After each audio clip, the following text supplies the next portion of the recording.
अस्सलामु अलैकुम। देखो, अब हम जो है एक प्लेन मिरर यानी मुस्तह आईने में शबी किस तरह बनती है, उसके क्या खुसूसियात हैं वो देखेंगे। अब देखें, हमने आईने के सामने चॉकपीस का डब्बा रखा हुआ है। उस डब्बे को हमने यहाँ आप देख सकते हैं कि 10 आईने से 10 इंच फासले पर रखा हुआ है। तो आप देख सकते हैं कि अंदर भी जो शबी नजर आ रही है वो भी 10 इंच फासले ही पर नजर आ रही है।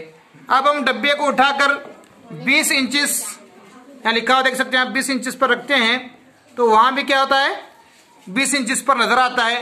अगर उसको हम 30 इंच के फासले पर रखते हैं तो शबी भी अंदर 30 इंच के फासले पर ही नजर आती है।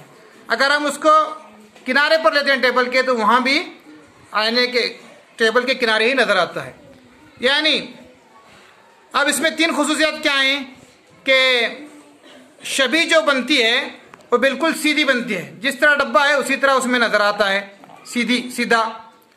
दूसरा, शबी का जो साइज है, डब्बे का जितना साइज है उतना ही साइज है आईने में दिखाई दे रहा है। तीसरा, फासला, यानी आईने से जितने फासले पर शय रखी हुई होती है शबी में, यानी आईने के अंदर शबी भी उतने ही फासले पर नजर आती है।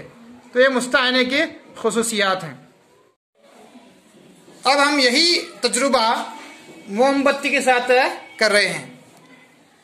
अब सामने मुस्तह आईना है और उसके सामने जो है मोमबत्ती रखी हुई है और अंदर आप मोमबत्ती की शबी भी देख रहे हैं। क्या मोमबत्ती आईने से जितने फासले पर है शबी भी क्या उतने ही फासले पर है?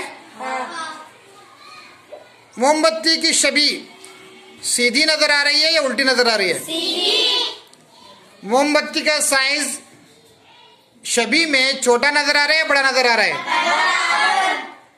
यानी जितना है उतना नजर आ रहा है। Very good.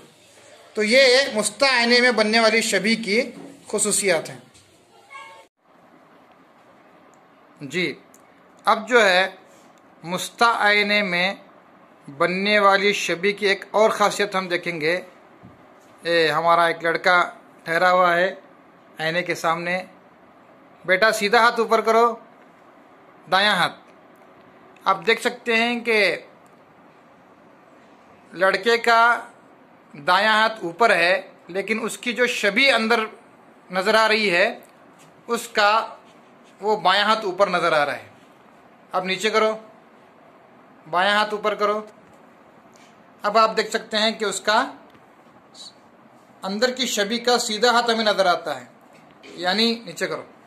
यानी मुस्तह आईने में बायां दाईं तरफ नजर आता है और दायां बाएं तरफ नजर आता है। ये एक और खुसूसियात है।